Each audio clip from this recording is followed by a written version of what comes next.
The puzzle of the preseason continues to give us new pieces to put together as we head into the 2025 NFL season, and more importantly, our fantasy seasons. And after another massive slate of games, we have a whole bunch of new information to pour through. I'm John Macri, and for this episode of the YouTube exclusive short form fantasy podcast, IDP edition, I'll be going over the top 10 IDP takeaways from preseason week 2. So let's get it.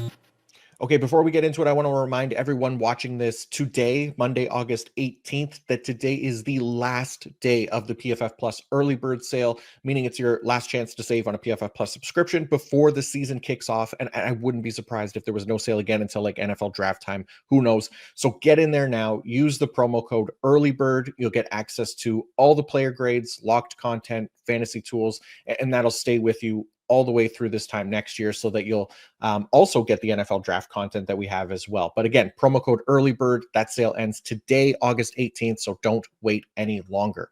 All right, last week we were super linebacker heavy on our IDP takeaways, but this week we got a few other non-linebacker takeaways to get into, which I'm excited to talk about. But let's get at least one linebacker situation out of the way here at the top, because right out the gate in preseason week 2, we got a shift from what we saw last week with the Tennessee Titans linebackers.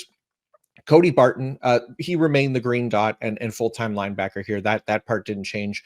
But his LB2 this week was not DB cheat code James Williams, but instead they seem to have made a change to Cedric Gray, which I'm sure there's some dynasty managers who will be happy about that if he's still hanging around on your rosters. But Gray played the entire first half, but most importantly, he played 100% of the starting linebacker snaps next to Cody Barton, which was only the one drive. But more importantly, James Williams did not play on that first drive. Williams only came in the game on the second drive after Cody Barton had left. So he was the one to play alongside Cedric Gray. And the other part is Williams stayed in the game longer than Gray, Gray was done after the first half. Williams played well into the third quarter, which we never like to see. So now Cedric Gray gets the bump as LB2 that we want to target in Tennessee over James Williams. Because look, if we're not reacting to the most recent information that we're given, you know, what is kind of the point of all this, right? But now there's always a chance that the Tennessee Titans are playing around with these guys to see who they like best, because they haven't figured it out themselves yet, in which case you don't necessarily have to drop Williams yet on sleeper where he has that DB eligibility. But that being said, deeper leagues should at least look to add Cedric Gray at the time being, for, you know, given our most recent usage favoring him over Williams right now. All right, like I said, it's not just linebackers this week, which is good, right? It means we could start unlocking who else we should be targeting in our IDP drafts. And we'll start by trying to make sense of the Atlanta Falcons safety situation. Now, Jesse Bates, he's not played in the preseason. Not really a surprise there. We know he's a locked-in starter, and the team doesn't necessarily need to give him reps. However, with Justin Simmons gone, we are interested to know who is going to be the other safety starter next to Bates this season. And after they drafted Xavier Watts on day 2 of the NFL draft this year, I know a lot of us were kind of hoping that he'd get a shot, and he did at least get some first team run in training camp.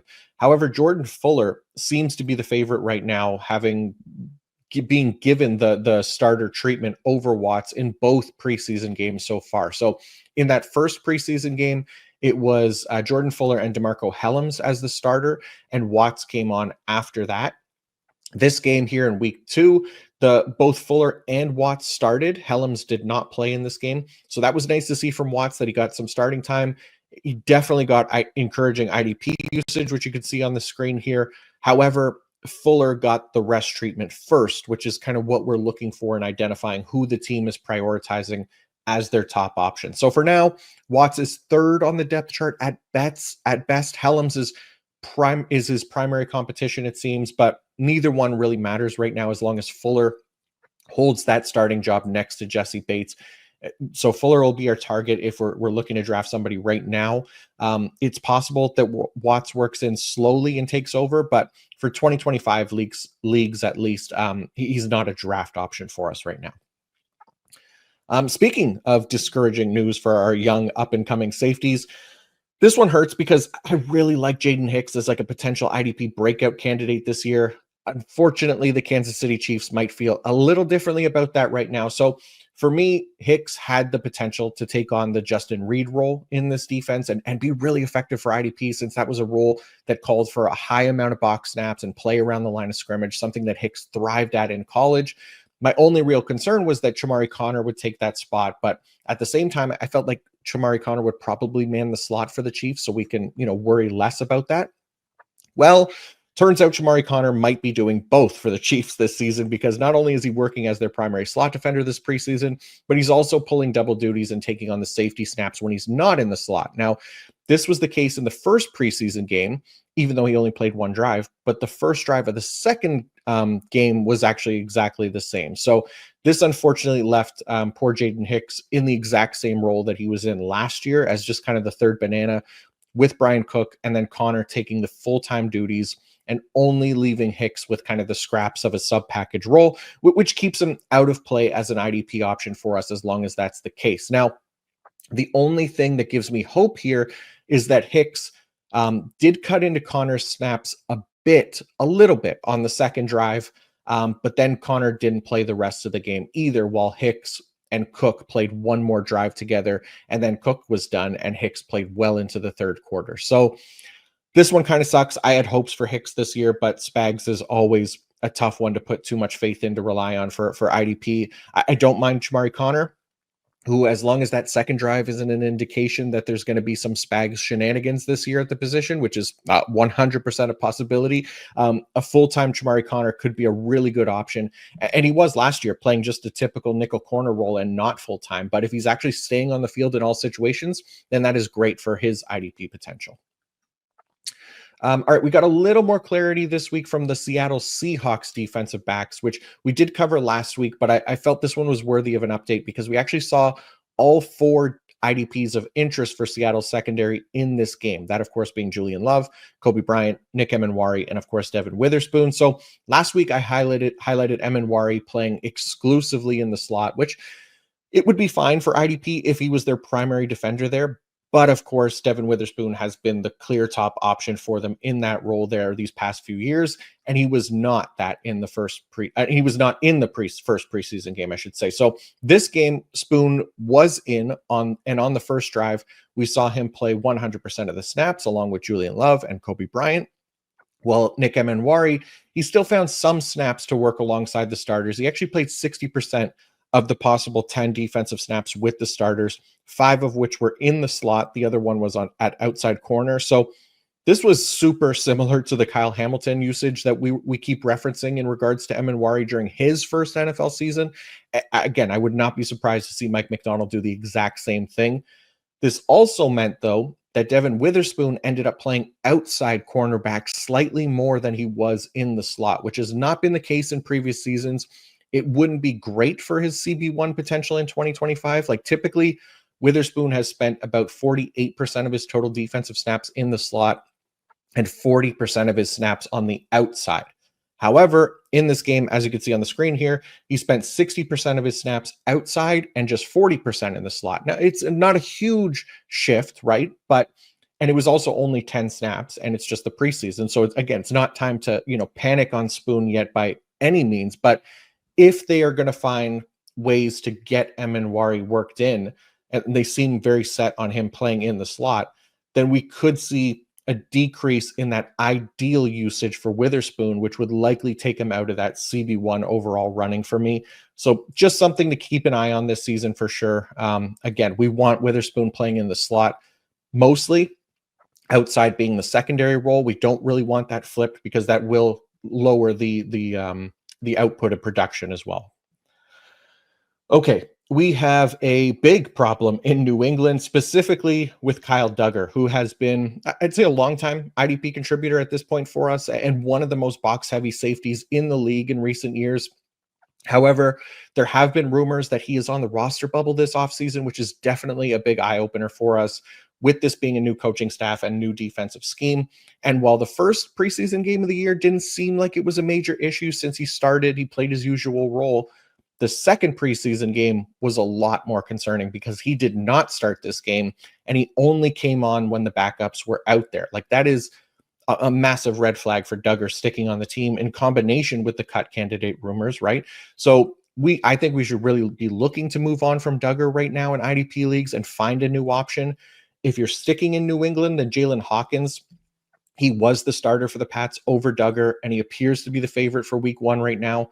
We'll see exactly what that deployment looks like when with Jabril Peppers back in as well, because Peppers manned the slot over Marcus Jones, who actually played more outside with Peppers in the slot during the first preseason game.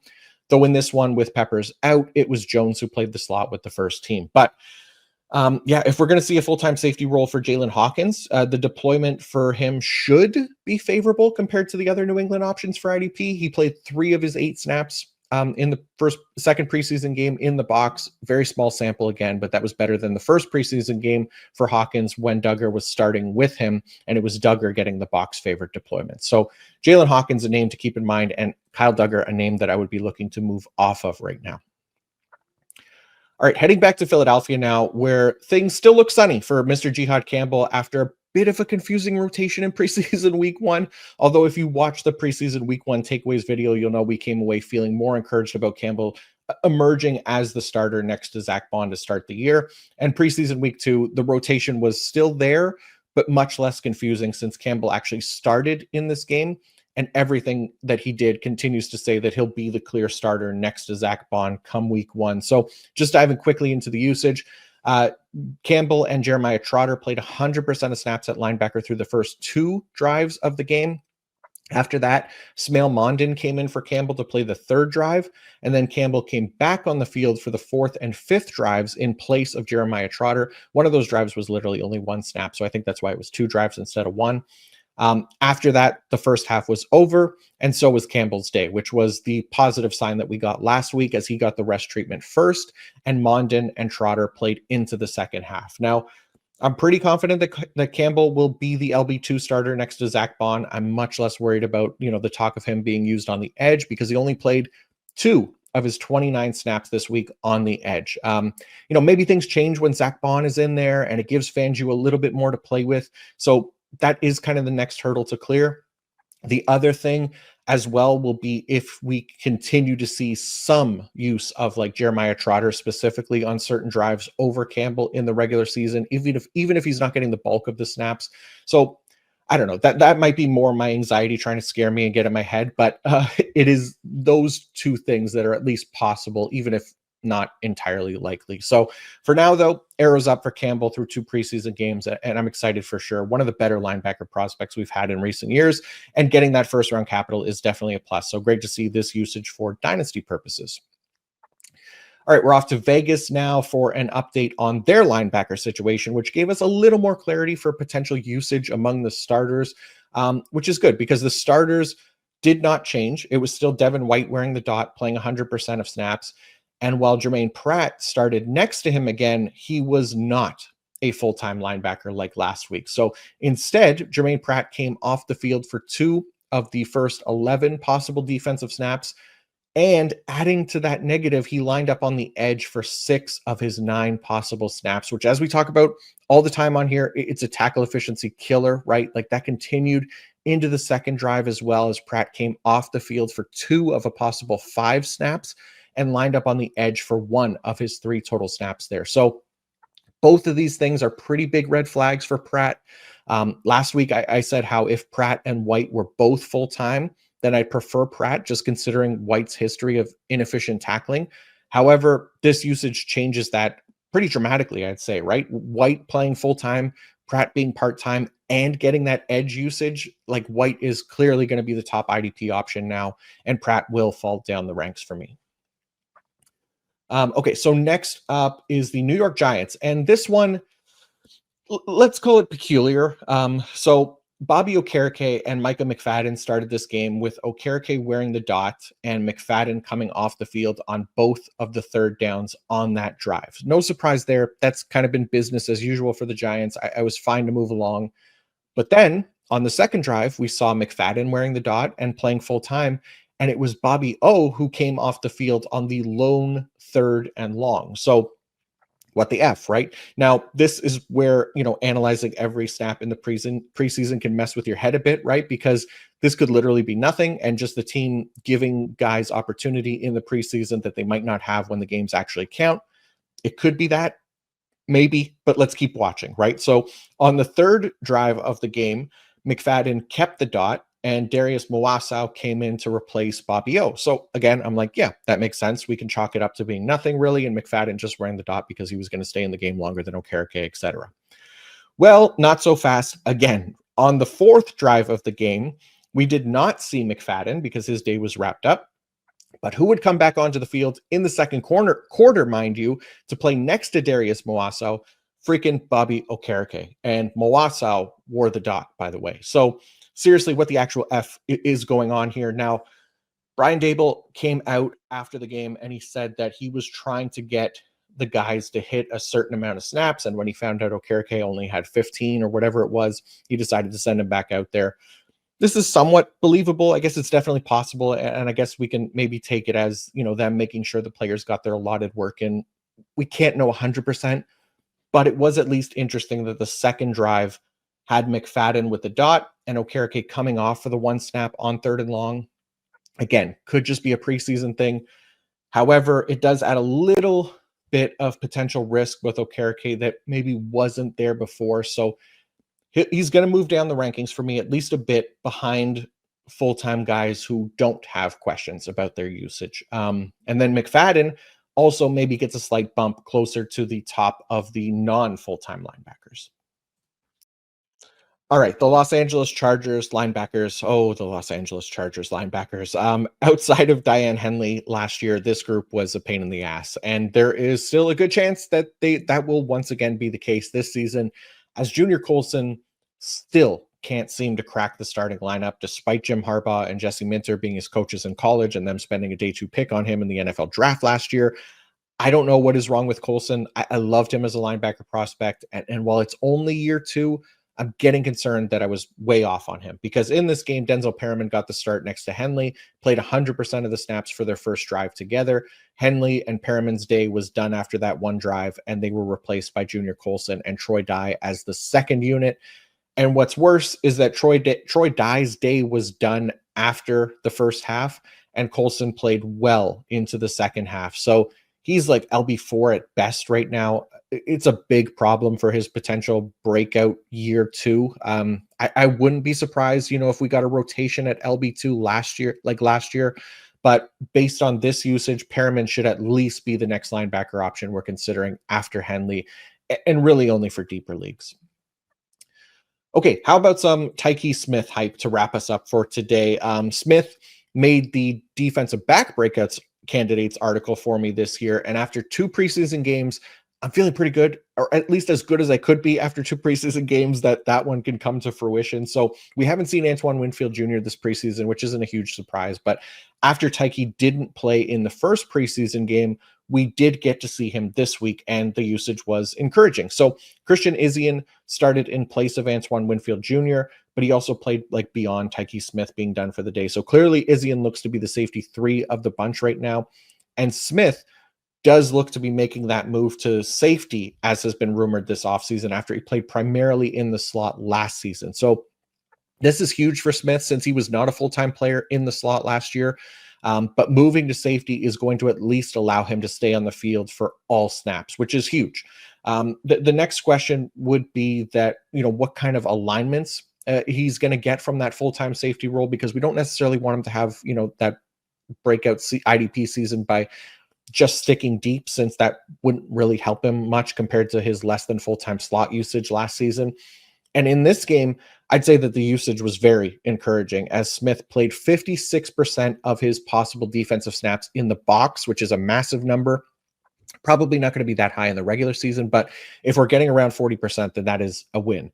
Antoine Winfield Jr. is still going to get some slot usage, but also stick mostly deep because he's just the better coverage player. And this will allow Smith to work closer to the line of scrimmage, rack up tackles, potentially get after the quarterback a bit in Todd Bowles' defense, and are the things that he thrived at during his time in Georgia as well, right? So I think I have Tyke Smith as a top 20 safety for IDP right now. He's definitely going to be one of my favorite targets now at the position, since I'm waiting until super late to start drafting those guys, and he should be around, or he should be, around in drafts well after like the Budda Bakers, Derwin James, Brian Branches, Kyle Hamiltons of the world, even after like Antoine Winfield, Jesse Bates, Brandon Jones, Nick Cross, Xavier McKinney, like all those guys who tend to go earlier. I'll happily add Tyke to that group of safeties that I'm waiting on, who I think can hit big, like a Tyler Nubin, Deshaun Elliott, Jaquan Brisker, Grant Delpit, those guys who kind of tend to stick around a little bit later. So there you go. Wheels up for Tyke Smith potentially. All right, that is a wrap on another preseason takeaway video. Again, recording this before the last game of the week, Bengals Commanders, but let's assume nothing eventful happens there. And if it does, I'll add a note in the comments of this video. So thank you all for watching. Please like and subscribe to the channel. That would be a massive help to me. I'd really appreciate it. Also, don't forget to utilize the early bird promo code going on right now at PFF Plus. Again, today is the last day, Monday, August 18th. And then later this week, we will have a big old linebacker season preview episode with the Green Dot King, Mr. Mike Woolert, which you won't want to miss as we go over every team's linebacker situation heading into 2025. I hope you'll all tune in for that. And until next time, peace out.